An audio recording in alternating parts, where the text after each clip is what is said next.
Operation સિંધુની સફળતા પર army chief general Upendra દ્વિવેદીનું મોટું નિવેદન।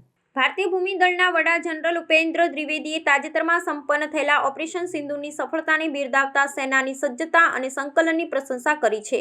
નવી દિલ્હીમાં આયોજિત એક કાર્યક્રમ દરમિયાન તેમણે જણાવ્યું હતું કે આ અભિયાન દરમિયાન ભારતીય સેનાએ જે ત્વરિત પ્રતિસાદ ને શ્રેષ્ઠ તાલમેલનું પ્રદર્શન કર્યું છે તે રાષ્ટ્રના સંરક્ષણ માટે સક્ષમ અને આત્મવિશ્વાસુ સૈન્ય બળનું જીવંત ઉદાહરણ છે।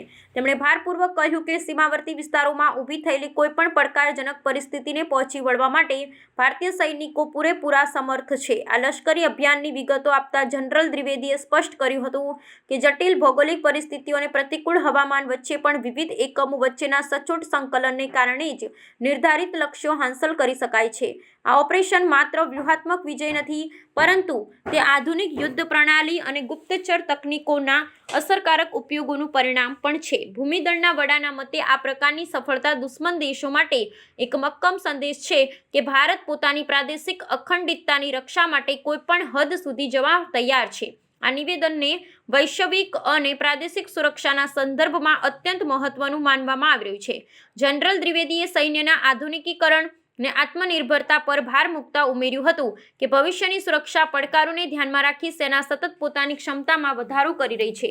ઓપરેશન સિંધુની સફળતાએ સૈનિકોના મનોબળમાં વધારો કર્યો છે અને દેશવાસીઓને સુરક્ષાનો અહેસાસ કરાવ્યો છે। આગામી સમયમાં સંયુક્ત સૈન્ય કવાયત અને નવીન તકનીકોના માધ્યમથી ભારતીય સંરક્ષણ દળોને વધુ ઘાતક બનાવવાની દિશામાં કાર્ય ચાલુ રહેશે, તેમણે તેમ અંતમાં જણાવ્યું હતું। आज बड़ी संख्या में नागरिकों की उपस्थिति यह दर्शाती है कि सेना और जनता के बीच कितना गहरा संबंध है। आपका उत्साह और समर्थन हर सैनिक का मनोबल बढ़ाता है। जयपुर में सेना दिवस का आयोजन सेना को नागरिकों के और करीब लाने का प्रयास है।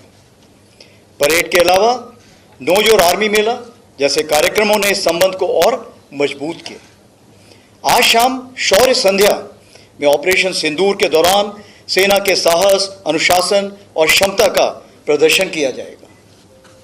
ऑपरेशन सिंदूर ने एक नया नॉर्मल स्थापित किया है।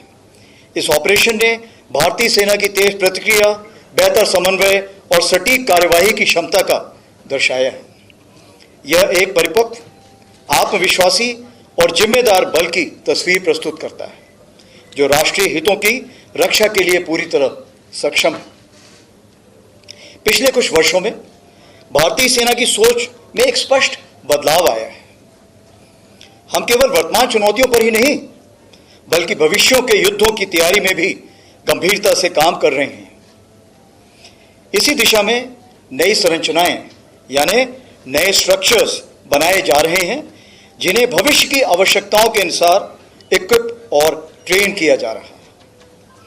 इस परिवर्तन प्रक्रिया के अंतर्गत Bhairav battalions, Ashni platoons, Shaktiban regiment, Divyastra battery जैसे नई इकाइयां खड़ी की गई हैं जिनको आज आपने परेड के दौरान खुद देखा हुआ है। ये संरचनाएं भविष्य की चुनौतियों के अनुरूप एक एजाइल, रिस्पॉन्सिव और मिशन ओरिएंटेड सेना के निर्माण को दर्शाती है।